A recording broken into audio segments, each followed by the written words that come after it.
días, ¿cómo te va? Muy bien, Steffi, buenos días a todos. Sobre los proyectos de ley que incrementaban los impuestos de herencia y plusvalía, hace 17 meses, el presidente Rafael Correa y el alcalde Jaime Nebot se pronunciaron así. Veamos. Para evitar que estos grupos provoquen más violencia, más aún cuando precisamos para la visita del Papa Francisco un ambiente de paz, regocijo, reflexión para su recibimiento, he decidido retirar temporalmente los proyectos de ley mencionados y abrir un gran debate, invitar a un gran debate nacional sobre las leyes en particular, pero en general sobre la clase de país que deseamos. Se retirarán las leyes hasta que se agote el debate. Aquí estamos para decirle a este hombre: ándate al carajo con tu propuesta divisionista, criminal, de guerra de clases. No aceptamos eso. El país de Correa se acabó. No tiene credibilidad el gobierno para convocar a estas alturas a un diálogo serio. ¿Le creen a Correa? Jaime Nebot, alcalde de Guayaquil, buenos días, bienvenido a Contacto Directo. Buenos días, Alfredo, televidentes, buenos días. ¿Hemos vuelto al mismo punto o ha cambiado el proyecto? Primero, las expresiones mías no se refieren exactamente al tema de la plusvalía, si bien aquella manifestación, la más grande que se ha hecho en el país, en la historia, abarcaba también ese tema. El proyecto nuevo, y es importante decirlo, Correa es un hombre coherente. Lo que piensa, lo hace.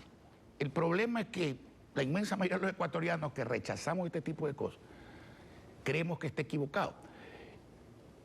En los funerales de Fidel Castro, juró con la voz quebrada que seguiría las acciones de Fidel Castro, del Che Guevara y de Hugo Chávez. Y todos sabemos a dónde han llevado esos caballeros, a Cuba y a Venezuela, a la miseria.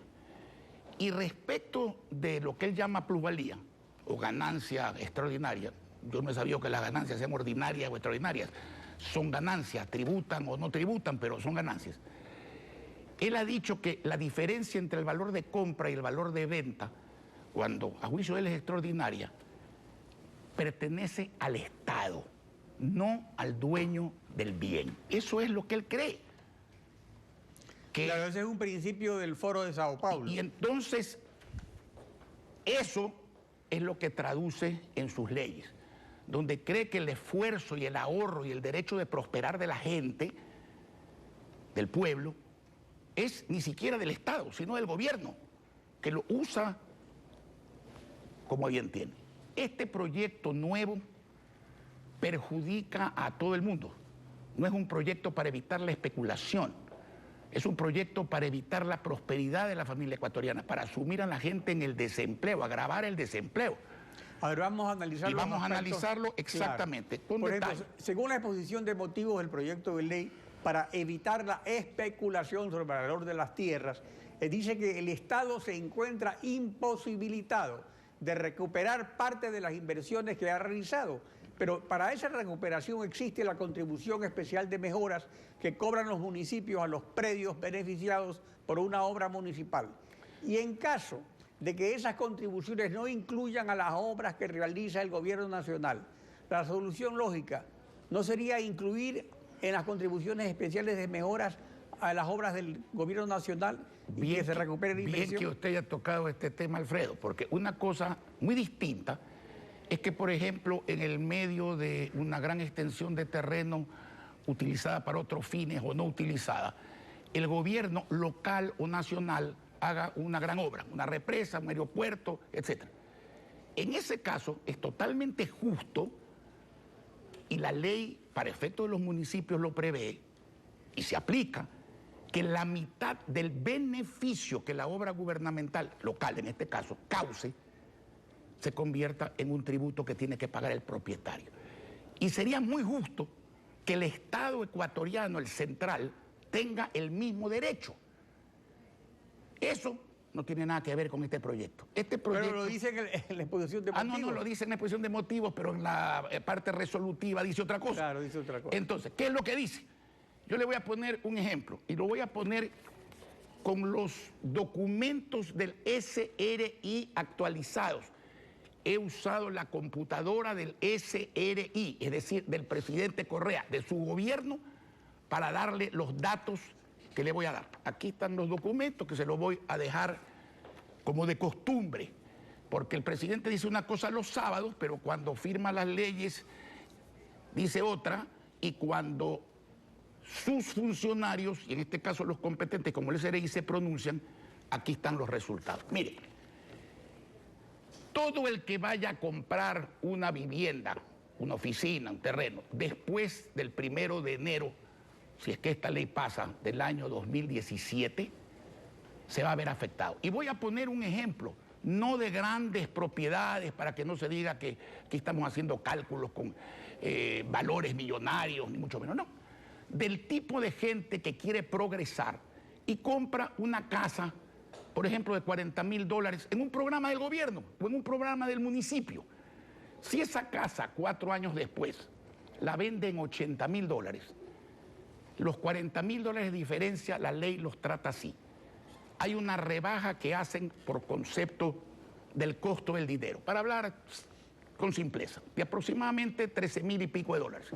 Luego rebajan los 24 salarios básicos unificados, $8,750. De lo que queda, que son aproximadamente $17,000, aplican el 75%. Ese ciudadano pobre que tiene esa casa acaba pagando un impuesto de 13,300 y pico de dólares. Un tercio, un poco más de un tercio de la diferencia de precio.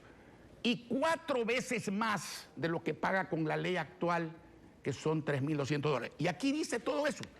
En estos papeles que le voy a dejar del SRI, es decir, del gobierno, dice exactamente lo que yo estoy diciendo. Entonces, ahora, pero hay una cosa interesante, el origen del proyecto. El presidente Rafael Correa pone el ejemplo del edificio de UNASUR y cómo subieron de precio los predios aledaños. Tradicionalmente en ese sector no hubo ninguna obra de servicio público en ese sector. Ahora, los asambleístas de Alianza País hablan de evitar la especulación de personajes con información privilegiada a las inversiones que va a hacer el Estado.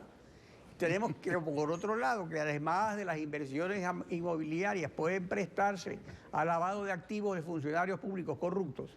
En los últimos 10 años en el país, ¿quiénes han contado con información privilegiada sobre las inversiones que va a hacer el Estado? A ver, hay dos tipos de información. Hay información privilegiada, por ejemplo, en manejo financiero, etcétera. Esa sí es privilegiada.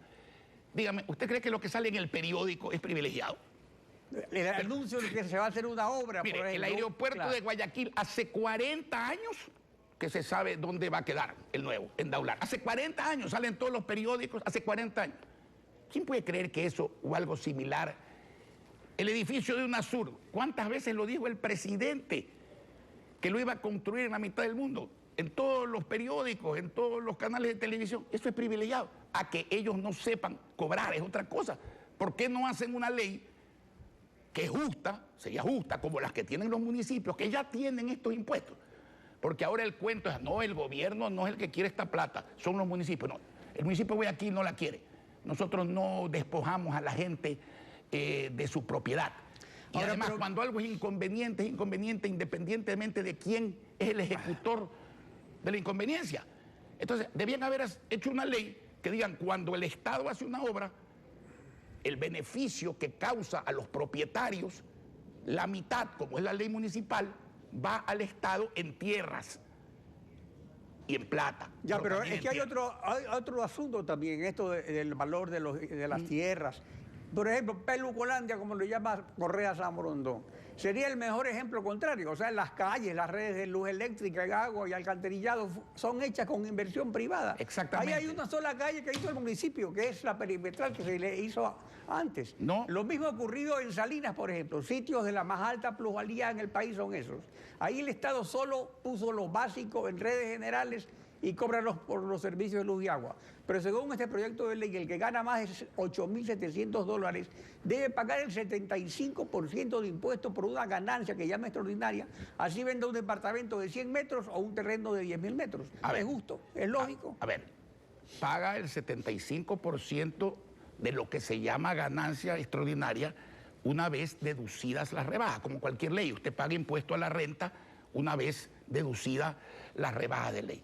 Pero ese no es el caso. El caso es que afecta a todo el que va a comprar. Evidentemente, ¿qué causa esto? Esto causa que, por ejemplo, la gente que hace viviendas de interés social, en el momento que las personas que les iban a comprar ya no les quieren comprar porque los condenan a recibir apenas un poquito más de lo que produce una póliza de acumulación. Entonces, para eso se van a la liquidez del sistema bancario y no al ahorro inmobiliario. Si la gente no compra, el que construye no vende. Si el que construye no vende, el que construye no tributa. La gente que trabajaba en la construcción, que ya estaba media muerta y que acaban de darle la partida de función con esta ley, va a la calle. Los jóvenes que querían trabajo ya no encuentran trabajo. La gente que vendía bloques, que vendía hierro, que vendía cemento, va a vender en mucha menor cantidad. Esta es una ley de parálisis. Ahora, alguien dirá, pero el que tiene bienes actuales y está sujeto a la ley actual, que lo sujetan a la ley actual para efectos de la venta, ese no sufre. No, claro que sufre, porque si usted tiene una casa y ya no tiene quien se la compre, el valor de esa casa baja. Si usted se dedica a la actividad inmobiliaria de construir para vender, ya no va a construir para vender. Entonces, este es un círculo vicioso hacia la pobreza. O que va a fomentar el rentismo, porque ponen el ejemplo de lo que vendrá los depósitos de un banco. ¿El rentismo dónde? En una banca a la que a través del encaje bancario le utilizan la plata del público, porque ¿cuánta plata tiene de propiedad suya el banquero? El patrimonio del banco, pues, que es muy inferior a la masa de depósitos. Cuando usted traslada los depósitos al Banco Central en exceso para usar esa plata, usted está usando la plata de la gente. Es lo mismo. Estos señores, como Fidel Castro, como el Che Guevara, como Hugo Chávez, tienen una confusión. Creen que el dinero y el esfuerzo y el ahorro de los demás es de ellos. Ese es el problema. No se trata de otra cosa, es un problema conceptual. Exactamente, eso en cuanto al meollo del proyecto. Ahora, en lo que respecta a los municipios, el artículo 17 del proyecto indica que son los servicios municipales de alcantarillado y agua potable los beneficiarios del impuesto. Pero también dispone que la Administración Tributaria Central, ejerciendo su facultad determinadora, destinará a la cuenta única del Tesoro Nacional el 20% de recargo por el ejercicio de esa facultad. ¿Qué implica esta disposición? Una violación a la Constitución, el inmiscuirse en la administración municipal. Yo le digo una cosa, municipio de Guayaquil, nos falta 1% para tener agua potable al 100% por tubería y 7-8% para acabar el alcantarillado sanitario. Y tenemos el dinero para hacerlo. ¿Para qué necesitamos nosotros despojar a la gente de su dinero? Y no lo vamos a hacer, porque esto no es correcto. Esto no es correcto. La gente rechaza esto porque el esfuerzo de la gente, y vuelvo a lo mismo, de la gente pobre que quiere prosperar, tienen el cuento. Ahora, ¿pero qué acciones va a tomar usted como alcalde o el movimiento Madera de Guerrero respecto a este proyecto de ley? Mire, al adversario no hay que odiarlo ni dañarlo, al adversario hay que vencerlo. Hace 2 años, casi 2 años, le faltaban al gobierno ese tiempo para irse. Ahora el gobierno acaba en el mes de mayo. Las elecciones son en febrero. Una manifestación gigantesca como la que se hizo por estos motivos y otros hace más de 1 año y medio, en diciembre no se puede hacer. Y quizás están esperando que el hígado de alguien invite a la gente a la calle. Yo ese hígado no lo tengo, porque ellos saben que una manifestación en diciembre fracasa. Pero hay otra manifestación muy cercana que no va a fracasar, y es la manifestación del 19 de febrero. Ahí tenemos que salir todos, en todas las ciudades, en todas las provincias. Ahí no hay miedo. a ejercer el arma letal de la democracia, el voto. Entonces, más importante que nosotros marchemos es que ellos marchen, que se vayan. Y hay que hacerlo con el voto. Y después de eso, ahí sí, si es necesario, la calle para derogar este desaguisado. Esta ley es otra vez la ley del embudo, ¿no es cierto? La gente trabaja, la gente se esfuerza, la gente ahorra y el gobierno obeso farrea y dilapida la plata ajena. Y eso hay que rechazarlo. Eso es el patrón de todo. Eso pasa con el encaje bancario, eso pasa con el Banco Central, eso pasa con todo. Se nos acabó el tiempo. Gracias por acompañarnos hoy en Contacto Directo. Gracias a usted.